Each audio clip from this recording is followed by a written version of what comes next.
Hi, welcome to the recording on how to set up your house in Photoshop. First thing you want to do is choose a photo. You want to choose a photo that has a fairly high resolution so that it doesn't pixelate when you zoom in on it. So look for a high resolution photograph on the web, one that doesn't have a watermark preferably, and a landscape that you like that you want to set your house in. Then you're going to open it up in AutoCAD or in Photoshop. And the first thing you're going to do is you're going to check the image size. And you'll notice here, when I first got this image, it was at 72 pixels per inch. I'm going to zoom in on this. And I zoom in by holding the Alt key and do the scroll bar on my mouse. If I came in really close, you can see even though it was a pretty large image, it pixelates pretty quickly. So what I'm going to do is I'm going to go to image size. I'm going to change the resolution to 240. And then if I zoom out, what that did is it increased the number of pixels in the drawing.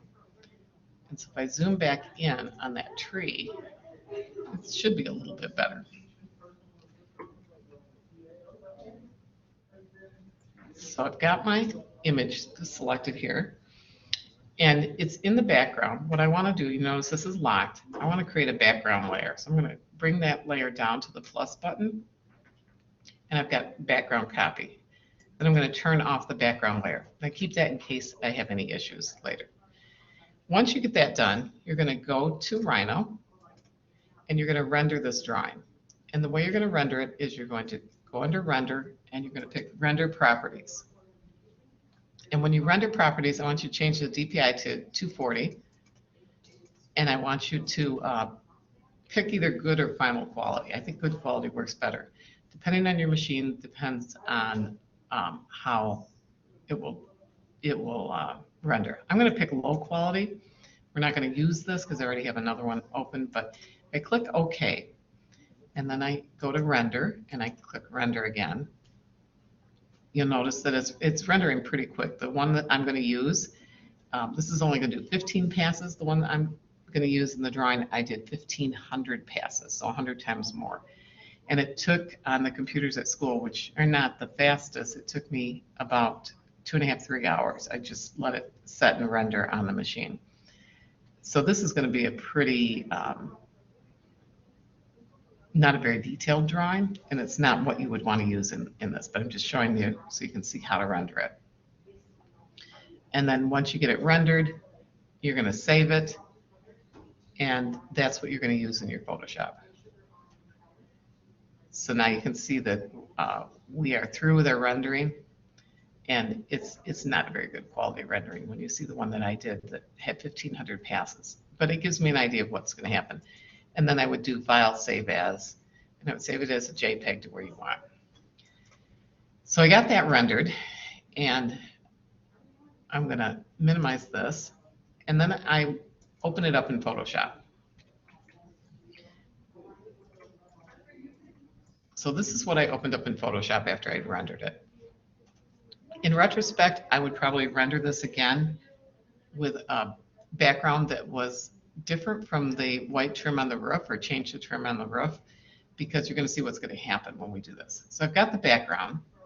I made a copy, and I'm going to just select this building and the shadow.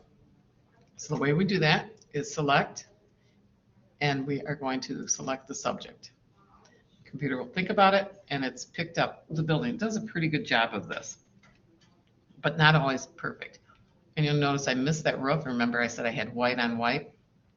So I need to add this to my selection. But first I'm going to do select, save selection, and I'm going to give this a name.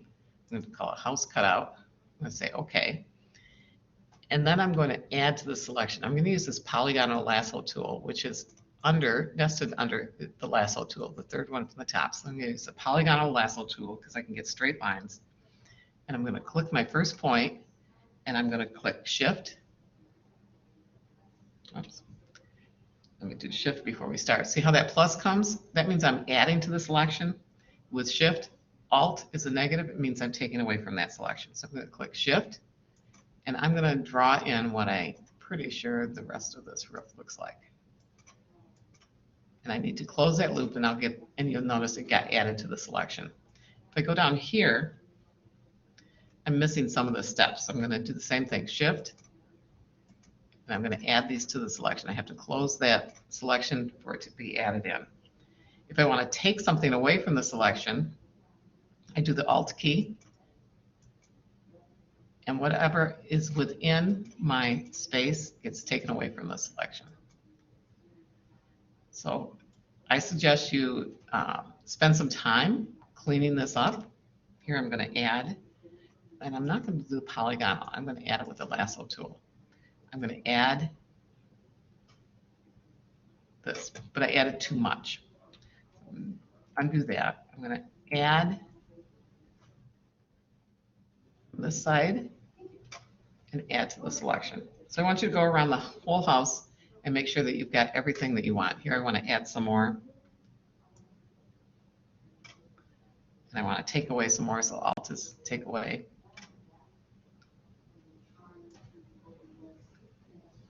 And I've got to close that loop to take it away.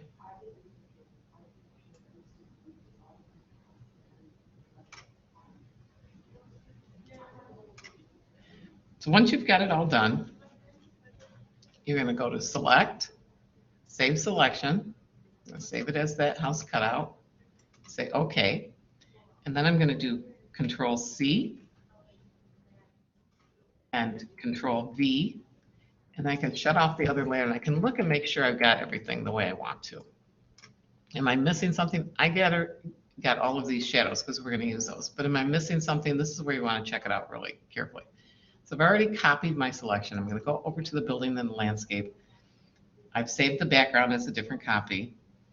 I'm going to do Control V, and you notice it makes a new layer. I'm going to layer that house. And when I'm on this layer, I'm going to go to Image, Image Size.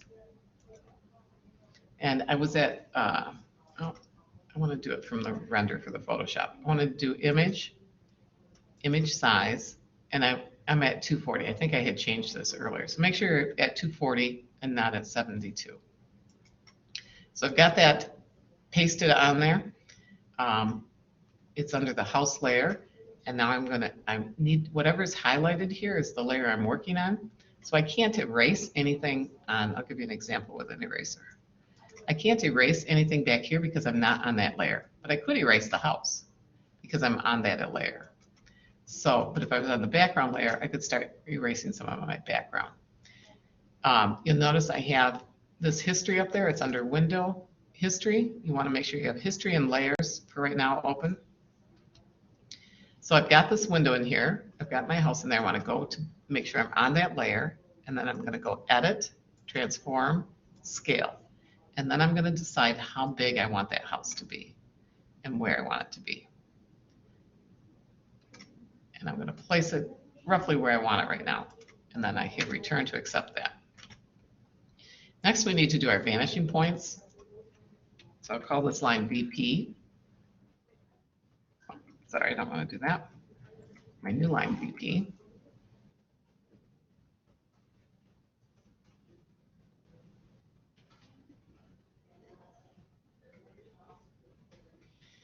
And then what we're going to do is we're going to pick a vanishing point that's at the horizon. So in looking at this, I go up to my rulers. If your rulers are missing, Control R shows the rulers or they disappear.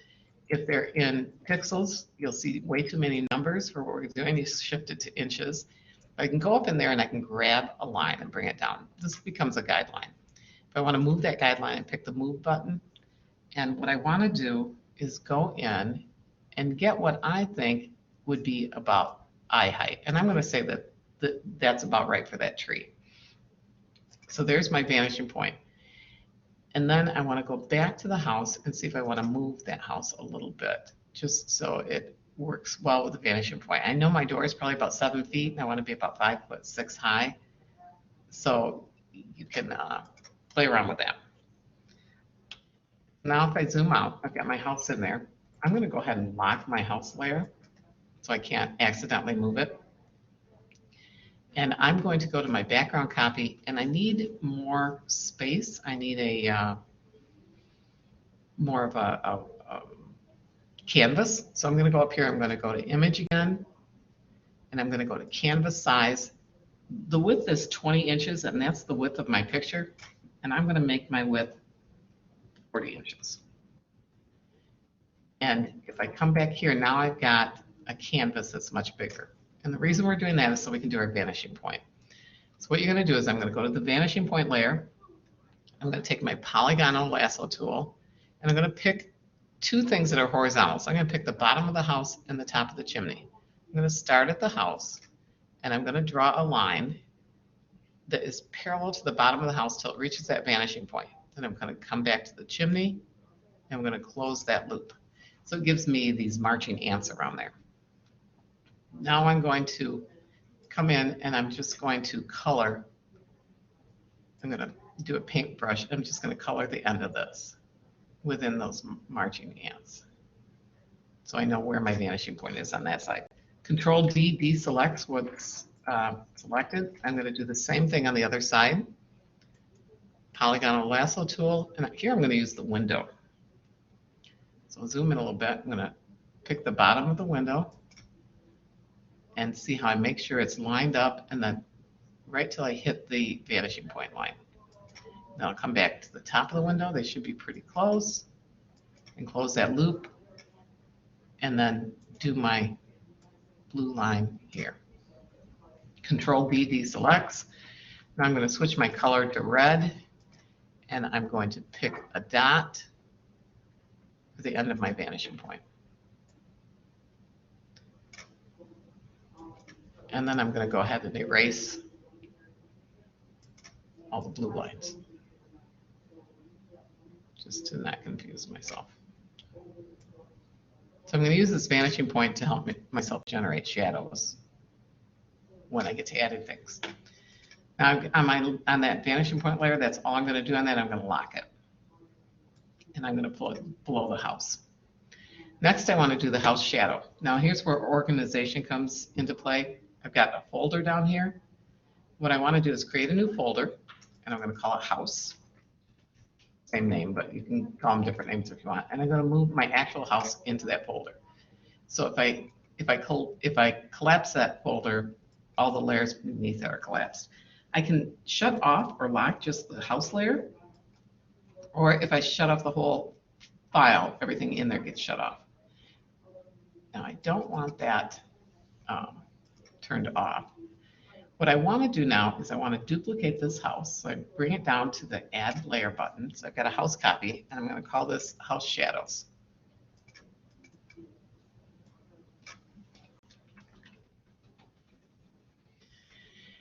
And what I'm going to do is come in here, and I'm going to take my lasso tool, and I'm going to zoom in, and I'm going to pick the shadow of the house. You could shut off your background layer if you wanted to.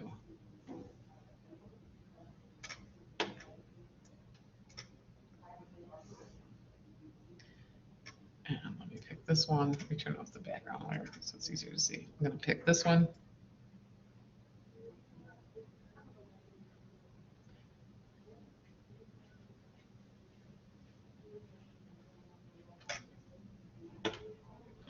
And then I could go in and the same thing, you go in here and edit it. So if I do Shift, I'm going to add to it.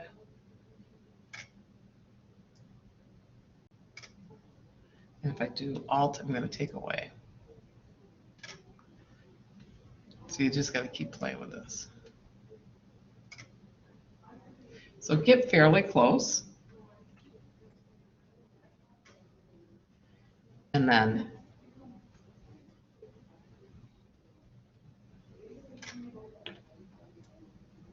add this in. So I've got my layer. Well, I did one. So I'm going to do now Edit, Fill, and I'm going to fill it with black. And I'm going to say OK. And so I'm going to do Control D. Then I'm going to go back And I'm going to select this area right here and spend a little more time than I'm doing right now and being careful about it.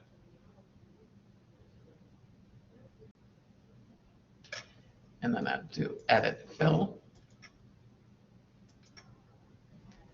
And so I've got my house shadows. I think I already have the Gaussian blur on it, but you can change the opacity and bring that shadow down. Now I want to see my background layer on there. I could change the opacity, and I can change the fill.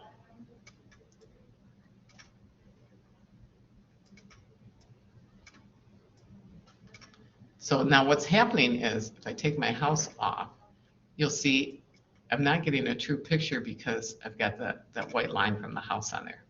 So I'm going to deselect this. I'm going to go shut off the shadows. I'm going to go to the house layer, and I'm going to erase the shadows from there now. You might want to create a separate copy of the house. It's probably not a bad idea. And put it way down below. And shut it off. And lock it. So if you mess up, you can always go back to that. So now I need to erase this. So I'm going to pick the erase button, erase tool, make sure I'm on the right house. See, it gave me a weird sign because and I've got a very big eraser. So I'm going to take my brackets and make it smaller. And I'm going to carefully erase around this house.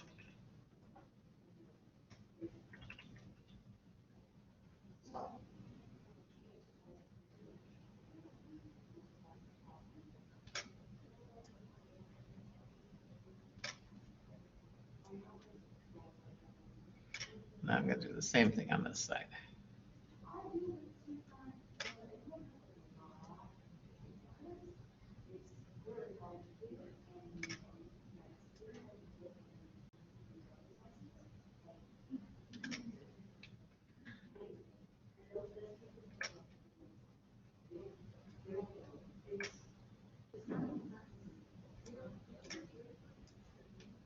So I've erased what's on the house layer. If I open up my shadows now, you can see they're coming out. And they actually look kind of nice. I do think I put the blur on them already. So if you go to filter, blur, and Gaussian blur is going to soften the edges. So let me make them really sharp again. Say OK. So we've got a sharp edges on the shadow. If I turn this off, I've got the sharp edges. They're pretty light, but I think they work well. So you can adjust the opacity on the shadows. So let me make them a little bit darker so they show. And then I want to go to filter, blur, Gaussian blur, and I can start to blur the edges. So this is showing the window. So I want that shadow to be a little blurred. So if I zoom in on it, it's not real crisp, which it doesn't want to be because it's at on this landscaped area. So that's what you need to get done for Wednesday, is to have all of these. The next class is to have all of your house in place and the vanishing points and your landscape and your shadows on your house. And that would be the end of this video. Thank you.